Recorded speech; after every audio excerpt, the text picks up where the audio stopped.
जय श्री कृष्णा। राधे राधे। आइए सुनते हैं इंदिरा एकादशी का महत्व और कथा। धर्मराज युधिष्ठिर कहने लगे, हे भगवान, मैंने भाद्रपद शुक्ल एकादशी अर्थात पाशर्व एकादशी का सविस्तार वर्णन सुना। अब आप कृपा करके मुझे अश्वनी या कुंवार माह के कृष्ण पक्ष की एकादशी के विषय में भी बतलाइए। इस एकादशी का क्या नाम है तथा इसके व्रत का क्या विधान है? इसका व्रत करने से किस फल की प्राप्ति होती है? भगवान श्री कृष्ण कहने लगे कि अश्वनी कृष्ण एकादशी का नाम इंदिरा एकादशी है।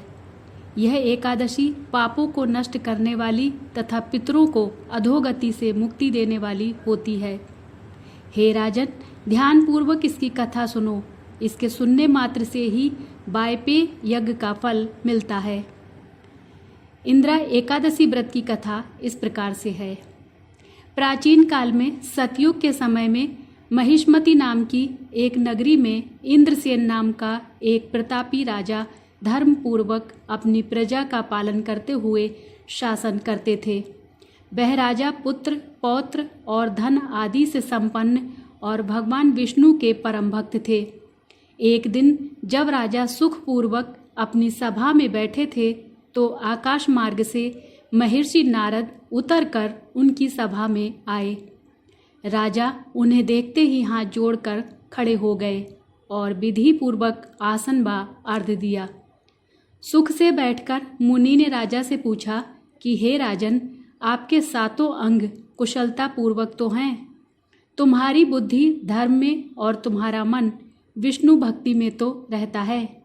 देवऋषि नारद की ऐसी बातें सुनकर राजा ने कहा, हे महर्षि, आपकी कृपा से मेरे राज्य में सब कुशल हैं तथा मेरे यहाँ यज्ञ कर्मादि सुकृत हो रहे हैं।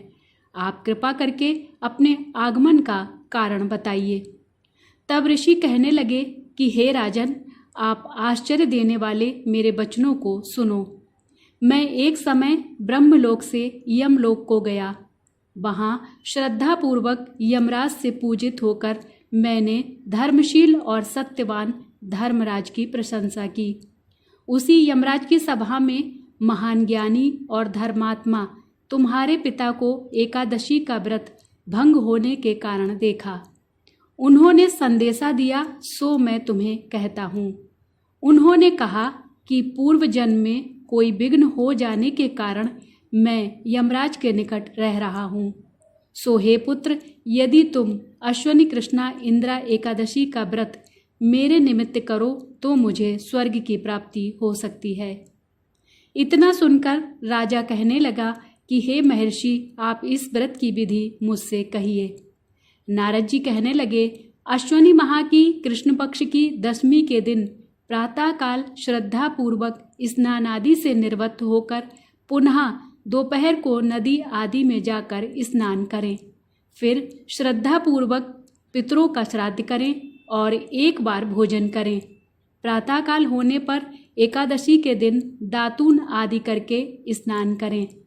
फिर व्रत के नियमों को भक्तिपूर्वक ग्रहण करता हुआ प्रतिज्ञा करें कि मैं आज संपूर्ण भोगों को त्याग कर निराहार रहकर एकादशी का व्रत करूँगा।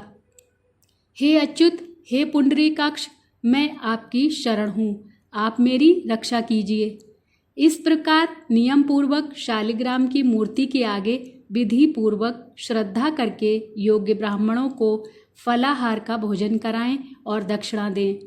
पितरों के श्राद्ध से जो बच जाए उसको सूंघ कर गौ को दें तथा धूप, दीप, गंध, पुष्प, नैवेद्य आदि सब सामग्री से ऋषिकेश भगवान का पूजन करें। रात में भगवान के निकट जागरण करें। इसके पश्चात द्वादशी के दिन प्रातः काल होने पर भगवान का पूजन करके ब्राह्मणों को भोजन कराएं। भाई बंधुओं, स्त्री और पुत्र सहित आप भी मौन होकर भोजन करें।